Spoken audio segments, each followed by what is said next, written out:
Okay, so first things first, want to remove the 3 screws that are below the deck lid holding the lock cylinder in place. And just 3 screws, then pop it through, take it, go. Once you start to disassemble, you want to remove this pin. And once you have that pin removed, what you want to do is take out the lock cylinder and take a good look at it, see if there's anything that looks kind of wrong, anything that's stuck and you have grease or some sort of dust. And then you want to get your key and put it into the cylinder and to see if it is actually the lock or if it's the mechanism itself, because you don't want to go through this whole process to find out that it's really just the mechanism itself. So take off that chrome cap, it's crimped, and you're going to have to take out a set screw that's in the side. A thin piece of metal will do.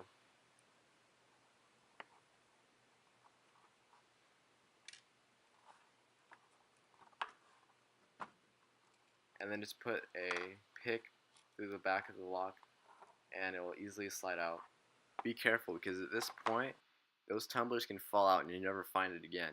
So what you want to do is get your key and put it into the lock and make sure it stays there while you're filing every tumbler and make sure it doesn't come out, because then you might lose some tumblers which are going to be very hard to find.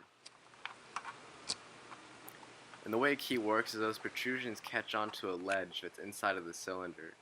So what you have to do is file down all of those little protrusions, which are called tumblers, and you have to do it in such a way that you put a screwdriver in a vise and then stick it to the tumbler so that way it's forced up, because right now the lock and the key are not in synergy, and if you try to file it without putting the screwdriver there, you're just going to push the tumbler down. The spring will just take all the force.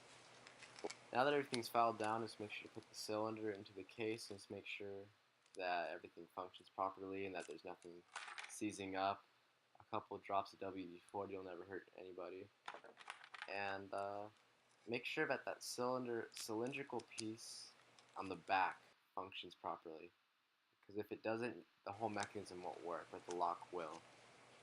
So thanks for watching. If you have any comments or questions, make sure to leave it below. Thank you.